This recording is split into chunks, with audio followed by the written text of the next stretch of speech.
¿Querés aprender más sobre historia? ¿Estás cansado sobre los podcasts que no dicen absolutamente nada? ¿Estás cansado de la gente que habla sin saber? Bueno, ahora vas a recibir lo mismo, pero mejor, con la conducción de Leandro Trimarco. Esto es Los Salieres de Piña por la 96.1 Radio Atilra.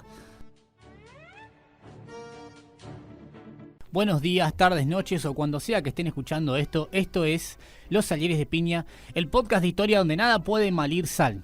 Desde la 96.1 Radio Atilra. Y hoy toca un capítulo muy especial para mí, sobre todo por lo que es esta figura en mi formación, que es Manuel José Joaquín del Corazón de Jesús y Belgrano, también conocido como Manuel Belgrano, militar, economista, traductor, comerciante, estadista, filántropo y el mejor hombre en usar una calza en todo el virreinato del Río de la Plata y posteriormente durante todo el siglo XIX en lo que fueron las Provincias Unidas y Argentina. A nadie le quedaron mejor. Vamos a hablar un poco de la trayectoria de la que puede ser la figura clave de la revolución si no hubiese existido San Martín.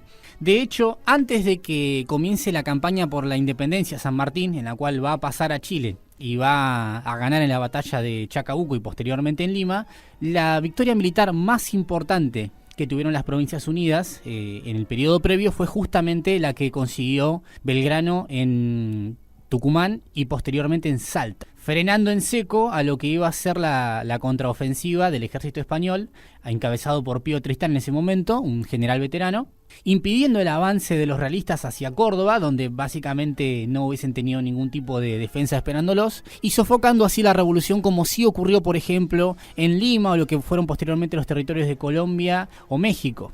Ahí se mantuvo encendida la llama revolucionaria en lo que va a ser después lo que se conoce como la Junta Grande y los triunviratos que sucedieron a la Revolución de Mayo.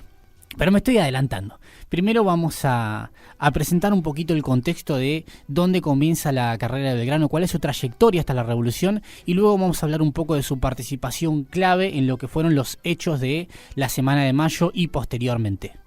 Belgrano era miembro de una familia acomodada de la clase comerciante de Buenos Aires con excelentes relaciones con España. Por esa razón, a muy corta edad ya había conseguido el título de cónsul en el Río de la Plata, en el virreinato del Río de la Plata en ese momento, que básicamente era un cargo vitalicio que se conseguía por un lado por la cercanía con el poder español y por otro lado con el tema de la pertenencia a una clase social que pudiera pagar o costear el cargo, el acceso al cargo. Por esta misma razón también viaja en su juventud a España, a Valladolid y a Salamanca, donde se forma tanto como economista como político. En ese momento estaban en efervescencia todavía las ideas de la Revolución Francesa, que había ocurrido hacía nada y que estaba por desencadenar sus consecuencias más importantes a nivel político en Europa. Por esa razón, a diferencia de lo que era, digamos, en ese momento la idea imperante alrededor del absolutismo monárquico, la dinastía de los Borbones en España, Belgrano se va a formar como un demócrata y esencialmente como un republicano. La idea de la división de poderes y la idea de la democracia del pueblo, que si bien no se parece todavía a las formas democráticas que tenemos posteriormente, sí hay un germen del gobierno del pueblo en el pensamiento de Belgrano. Y de hecho, buena parte del pensamiento económico que adquiere en Europa tiene que ver justamente con esto de aprovechar las riquezas de una nación, las riquezas que tiene el pueblo, estamos hablando tanto de sus recursos naturales como su mano de obra, en provecho de ese mismo pueblo y no para favorecer a una determinada clase social como fuera la nobleza o no en favor de una monarquía absoluta que no tuviera ningún tipo de control ni legal ni político por parte del resto de la sociedad. Esos son quizás los dos ejes centrales de lo que va a ser el pensamiento de Belgrano y lo que va a ser su actuación posterior en el proceso de independencia en el Río de la Plata. Por un lado, la idea de construir un régimen que fuera un régimen liberal y esencialmente un régimen político democrático, y por otro lado la idea de desarrollar la economía de los territorios americanos. Todavía no estaba en su cabeza la idea de un país como Argentina, pero sí la idea de desarrollar las riquezas de ese pueblo latinoamericano para poder justamente utilizarlas a favor del desarrollo de ese pueblo. Estamos hablando puntualmente de el desarrollo de infraestructura, la instalación de escuelas, la formación técnica y la formación política y filosófica de ese pueblo, la educación de la mayor parte posible de la población, la alfabetización, la educación de las mujeres también, la instalación de un cuerpo legal que pudiera regular las relaciones tanto comerciales como sociales entre las personas, y justamente también la creación de riqueza y de industria. Belgrano, a diferencia de lo que va a ser la la oligarquía durante toda la historia argentina, va a plantear una estrecha relación entre el desarrollo de lo que es la producción agropecuaria y también lo que es la producción industrial. Creía justamente que poder refinar y agregarle valor a la producción agropecuaria es lo que iba a permitir justamente la riqueza de la nación. Estaba pensando más que nada desde el punto de vista del pensamiento económico de los fisiócratas franceses, pero no se va a quedar ahí, sino que le va a agregar varias capas de lo que es su aporte propio. En ese sentido es central cuando él plantea la idea, por ejemplo, de no exportar el cuero a Gran Bretaña y comprarle zapatos o comprarle vestimenta, sino justamente él poder retener una parte de la producción, invertir en el propio país, en el propio territorio, para que nosotros mismos pudiéramos producir esa riqueza que compramos de afuera y a su vez también poder venderla para tener un mayor ingreso. Es decir, pensaba más o menos al contrario de lo que era la teoría en su momento de las ventajas comparativas de David Ricardo. Esto de poder vender únicamente aquello sobre lo que tenemos ventaja, que es básicamente el pensamiento de la oligarquía argentina hasta hoy. Tenemos buena tierra, tenemos humedad en la tierra, dediquémonos únicamente a lo que es el monocultivo de soja. Bueno, con Belgrano tenemos un primer germen de lo que es un pensamiento económico nacional pensado justamente para el desarrollo nacional y no solamente para el beneficio o el comercio exterior de una clase acomodada. Por otro lado, si vamos a la cuestión política, hay una serie de vaivenes en lo que es la figura de Belgrano, sobre todo con lo que es el apoyo a lo que se va a conocer como el carlotismo, ya vamos a llegar a eso, pero en varios puntos de su carrera política, entre 1810 y 1820, Belgrano tiene varias propuestas que son propuestas monárquicas. En ese momento, en el Río de la Plata, en lo que son el territorio de las Provincias Unidas, bastante peleadas entre sí, no había un gobierno de unidad que plantara cara al esfuerzo de la independencia, ni frente a las tropas realistas, y permanentemente había pequeños grupos en distintas partes que trataban de sostener un proyecto político propio y autónomo de Buenos Aires, como por ejemplo fue la experiencia de Artigas en la banda oriental, va a ser por ejemplo el gobierno provisional de Güemes en el norte, o el propio gobierno de San Martín en Mendoza y posteriormente en Lima. El territorio del Paraguay que se independiza rápidamente, todos peleados entre sí, incluso con distintas facciones dentro de cada grupo. El caso de Buenos Aires es emblemático porque ahí se gesta el germen justamente de la lucha entre unitarios y federales. Un sistema que concentrara todo el poder en el puerto y en un solo grupo, o un gobierno federal de distintas provincias que tuvieran un marco común legal para formar un estado más grande.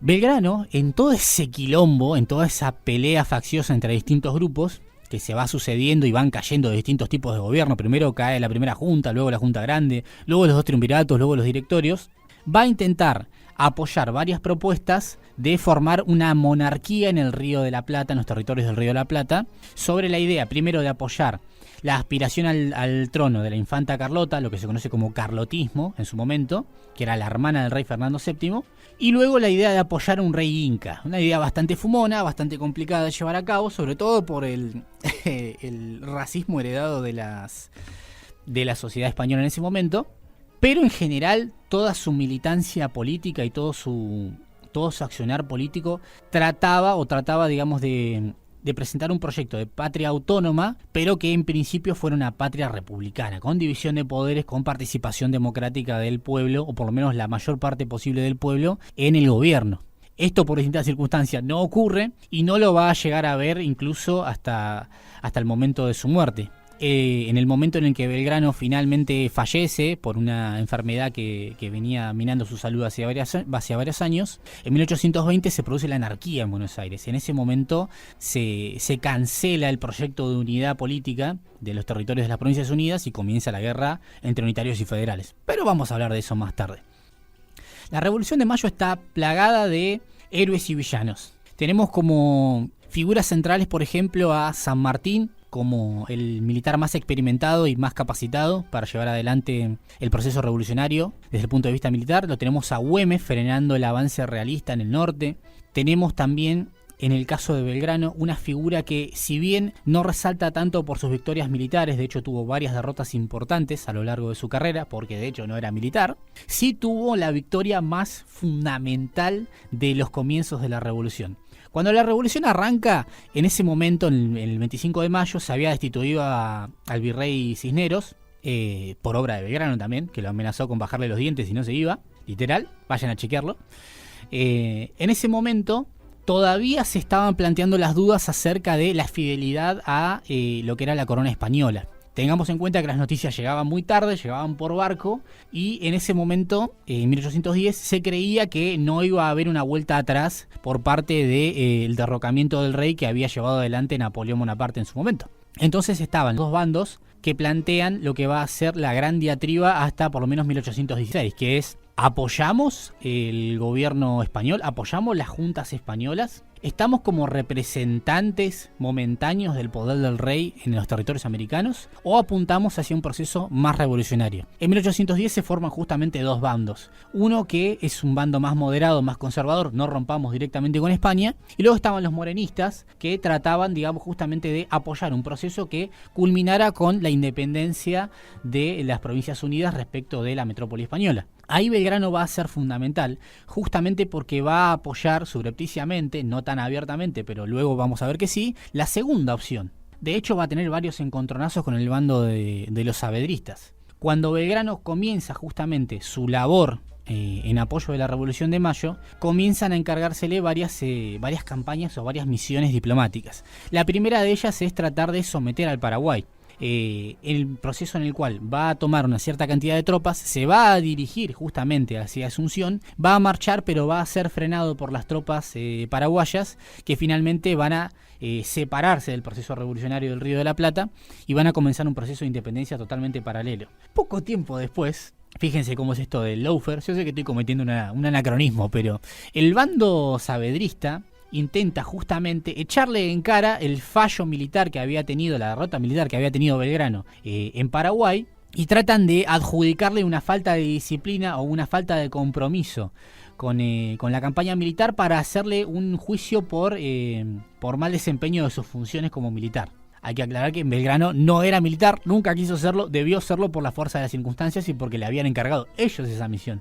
El juicio finalmente terminó con una serie de declaraciones, tanto de soldados como oficiales, diciendo: Belgrano fue impecable, simplemente lo derrotaron porque no tenía experiencia militar, pero no porque tuviera ningún tipo de connivencia con el bando paraguayo. Luego de eso, y de que en el juicio básicamente le declararan la falta de mérito, totalmente ridículo el juicio, inicia una campaña diplomática, esta vez con Paraguay, para poder tratar de tener una relación amistosa con la naciente nación paraguaya y que no fuera una fuente más de conflicto en el momento en que estaba comenzando ya la guerra contra las tropas españolas. Hay que recordar esto, todavía no hay una pelea abierta con la monarquía española, sino con todos aquellos representantes de la monarquía en América que trataban de retener el poder del rey. Era una guerra civil, todavía no era una guerra entre naciones, ni entre los territorios de ultramar y España. Eso va a venir después con San Martín. Pero en el momento en el que justamente desde Lima, desde el Virreinato del Perú, se está tratando de restablecer el control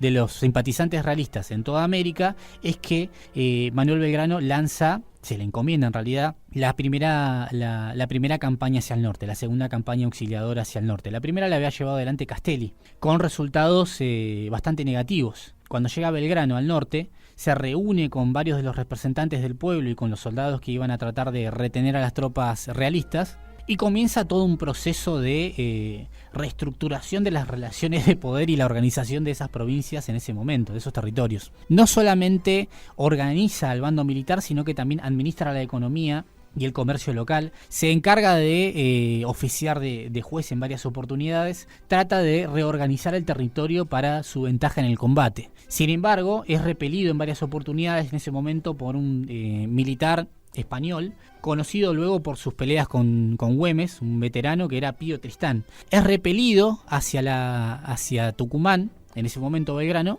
no puede defender la ciudad de Salta y le llega la orden de Buenos Aires de retirarse a Córdoba. En ese momento Belgrano ya estaba bastante curtido con el tema de las campañas militares, a pesar de no ser militar, y plantea la hipótesis de que no había una defensa eficaz para defender la ciudad de Córdoba y que las tropas realistas podían incluso prescindir de atacar Córdoba y dirigirse directamente a Buenos Aires. Todavía no había ocurrido la batalla de San Lorenzo y por lo tanto había presencia todavía española en agua, por lo tanto una maniobra de pinzas podía fácilmente sofocar la revolución de la ciudad de Buenos Aires. Por eso, y a pedido también de los habitantes de Tucumán, Belgrano accede justamente a plantar cara, a tratar de establecer una defensa e intentar frenar con lo que tenía en ese momento, una enorme desventaja numérica y de artillería, al ejército de Pío Tristán justamente en el valle de Tucumán. Lo que ocurre finalmente es que planta cara Belgrano a esa batalla que era muy difícil de ganar, y en una de las batallas más épicas, confusas y brutales de toda la campaña de independencia, Belgrano se alza victorioso. Tenemos una tormenta de polvillo en ese momento, lo cual dificultó mucho la crónica de la batalla en su momento. Nadie entendía a quién le estaba disparando, todos estaban matando a sablazos en la batalla de Tucumán. Ocurre de hecho algo bastante extraño, que es que está documentado que aparentemente hubo una nube de langostas, totalmente épico y apocalíptico fue el combate. Y finalmente, por efecto de la artillería y de no retirarse, Belgrano se va del campo de batalla pensando que perdió la pelea. El tema es que el propio Pío Tristán se retira también a su vez y se mueve hacia Salta, totalmente baleado y diezmado en sus tropas. Había perdido una cantidad importante, cerca de 3.000 hombres, por lo cual a la noche recién y después del bardo que había ocurrido, se entera Belgrano de que había ganado la batalla. Había ganado su primer batalla, había ganado la batalla decisiva por la independencia del Río de la Plata. Luego, finalmente, y tras una pequeña reorganización, avanza sobre la ciudad de Salta, que había sido tomada por los realistas, y completa la victoria que había arrancado en Tucumán. De esa manera es el primer freno que se le pone al avance de los realistas sobre los territorios del Río de la Plata. Fue Belgrano, no fue magia, con nube de langostas, con nube de polvo, a puro cañonazo, básicamente evita la reconquista española sobre los territorios de las Provincias Unidas. La trayectoria posterior de Belgrano a la batalla de Salta se podría resumir en la frase: ¿qué carajo pasó ahora, loco? Todo el tiempo le llegaban tiros de todas partes, no solamente la reorganización realista en Bolivia y los constantes avances de las tropas españolas, la falta de auxilio por parte de Buenos Aires, que ya estaba metida en su rosca interna y ya comenzaba la disputa por el poder entre las provincias y el puerto de Buenos Aires, y también por el tema de que a Belgrano se lo requería permanentemente para todo tipo de misiones. Por otro lado, el nuevo avance español que ocurrió a partir de 1813, recordemos que las batallas que gana Belgrano son en 1812, lo llevan justamente a retirarse de lo que fue la campaña auxiliadora del Perú y comenzar una trayectoria más bien política para tratar el reconocimiento de las Provincias Unidas del Río de la Plata como territorio independiente por parte de distintas naciones europeas y de los Estados Unidos. Esto va a desembocar en una serie de misiones diplomáticas en las cuales justamente va a tratar de conseguir el apoyo, en principio, de Inglaterra y Francia, posteriormente de los Estados Unidos, para justamente conseguir un mayor equilibrio internacional con respecto a España, que en ese momento estaba tratando de relanzar la reconquista con una serie de acciones represivas sobre los distintos territorios que controlaba en ese momento. Lo que va a ocurrir también con Belgrano es que va a intentar hacer un apoyo directo sobre lo que va a ser la declaración de independencia. Estas misiones diplomáticas a Europa no van solamente en el sentido de poder sostener el esfuerzo bélico o tratar de conseguir un apoyo comercial por parte de las potencias europeas. Se trataba fundamentalmente de conseguir apoyos para declarar la independencia. ¿Por qué se tarda tanto en declarar la independencia si la revolución comienza en 1810? ¿Por qué no pasó como Paraguay, que la declara casi inmediatamente que se separan del bando de Buenos Aires? Lo que ocurre es que la guerra civil interna, tanto la que es entre realistas y independentistas, ocurre también entre los que son los distintos bandos independentistas. No había cohesión, no había un proyecto común, ni de patria, ni un modelo legal al cual seguir para declarar la independencia. De hecho, la independencia tiene serios problemas para redactar una constitución, que no se va a redactar hasta casi 40 años después, de hecho. Lo que termina pasando en este proceso es que el proceso militar de independencia se adelanta a la independencia legal o a las declaraciones legales de independencia, con las cuales va a tratar ahí Belgrano de, como dijimos antes, de por cualquier método justamente conseguir romper el vínculo con España, ya fuera a través de la creación de una república representativa o a través, por ejemplo, de apoyar a un candidato a rey en los territorios del Río de la Plata. Finalmente, la propuesta de Belgrano de coronar un rey inca no funciona y termina apoyando la Declaración de Independencia de 1816 en Tucumán, que era con el requisito previo que ya había solicitado San Martín justamente para iniciar la campaña militar que iba a ser posteriormente la independencia. En ese momento, Belgrano ya empezaba a verse seriamente afectado por cuestiones de salud. Tengamos en cuenta que además de los constantes viajes y los esfuerzos de guerra, hay que decir que está reconocido por muchos de sus comandantes y muchos de sus coroneles del ejército que Belgrano no llevaba ningún tipo de vida de lujo en las campañas, como sí le va a pasar a muchos miembros de la Junta de Buenos Aires. Como se lo señala tanto en las campañas del Paraguay como en las campañas auxiliadoras del norte, tenía un estilo de vida bastante rústico, ¿sí? El estilo de vida de un soldado raso, no tenía un tipo de lujo y por lo tanto también se veía expuesto a constantes heridas y constante maltrato por parte del clima. Hay que recordar que su salud era bastante frágil en ese momento. Y por otra parte, el Belgrano, que había pertenecido a una familia acomodada, ya se había gastado la mayor parte de su capital, invertido todo en la independencia. Esto es algo bastante común con respecto a muchas de las familias que participaron en el proceso independentista, que es que buena parte de los esfuerzos de guerra, uniformes, armamentos, ganado, provisiones, transportes, encomiendas, cartas, todo lo que fuera necesario para apoyar ese esfuerzo bélico, salía directamente de su bolsillo. Por esa razón también, Belgrano es conocido por otra frase famosa que es que cuánto se podría hacer por la patria si hubiera un poquito de interés por la misma, en queja constante contra varios de los hacendados, no solamente de Buenos Aires, sino de muchas provincias que no solamente no hacían ningún tipo de aporte, sino que tampoco contribuían desde el punto de vista de la organización interna a ese proceso de independencia. San Martín va a tener una frase similar al respecto de el aporte que hacen, por ejemplo, los gauchos, los indígenas y los negros al ejército y lo poco que ofrecen las familias acomodadas al respecto. Belgrano llega al final de sus días hecho pelota, recagado a palo por varias campañas militares, por viajes básicamente por Europa, América Latina y para tratar de conseguir el apoyo del resto de los países. Constantemente frustrado por las luchas internas entre Buenos Aires y las provincias entre sí mismas, entre las provincias y el resto de los territorios como Paraguay, Bolivia, Chile o la Banda Oriental, por la falta de la sanción de una constitución y de un gobierno ya fuera federal centralista o un gobierno unitario que le diera orden a las provincias. Belgrano llega en 1820 de sus viajes totalmente empobrecido, absolutamente en la lona, hecho pedazos en su salud a Buenos Aires. Este hecho pasa totalmente desapercibido por parte de las autoridades bonaerenses en ese momento, que estaban en un combate contra la provincia de Santa Fe y contra los grupos de la Banda Oriental, justamente al tratar de imponer una serie de directrices centralistas desde el gobierno de Buenos Aires hacia las provincias. Se arma una guerra civil y comienza lo que va a ser el periodo que se conoce en la historia oficial como la anarquía. Distintas provincias organizan un ejército, invaden Buenos Aires, atacan Buenos Aires, derrotan a Buenos Aires y finalmente desconocen la autoridad central de Buenos Aires, lo cual va a dar en el periodo siguiente a una serie de gobiernos de provincias que, si bien reconocen un destino común, no respetan o no acatan un gobierno central. En ese quilombo constante fallece Belgrano en la ciudad de Buenos Aires el 20 de junio de 1820.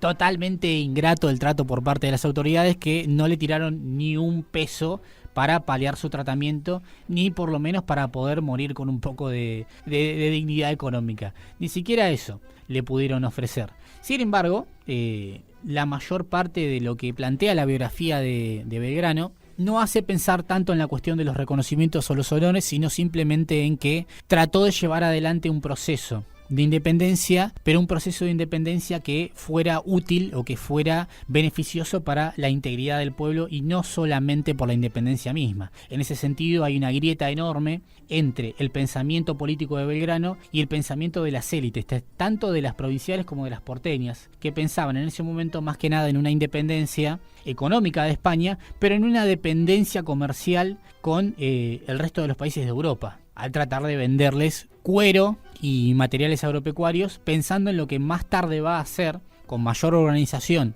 y con una mayor dependencia de los capitales extranjeros, en el famoso sistema agroexportador.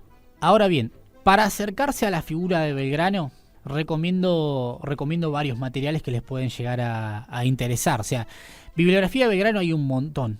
Para conocerlo desde el punto de vista de los liberales, recomiendo siempre Mitre y a Vicente López. puedan leer cualquiera de sus escritos. Desde el punto de revisionista, si quieren una idea no tan compleja y no tan difícil de encarar, lo pueden leer a Piña, por supuesto, al que siempre recomiendo. Si quieren tener una perspectiva extranjera, lo pueden leer a Lynch, pueden leer a Juan Carlos Torres, al respecto de eso también.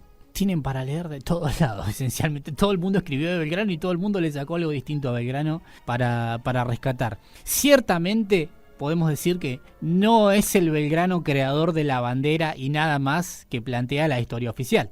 Recordemos que Belgrano crea la insignia nacional en 1812 en Rosario, justamente para diferenciarse de las tropas realistas. Algunos dicen simulando los colores de los Borbones, el blanco y el celeste. Otros dicen que porque vio los colores en el cielo. Yo elijo creer, creo que fue por la cuestión de los colores en el cielo, no lo sé, pero elijo creer, como les dije.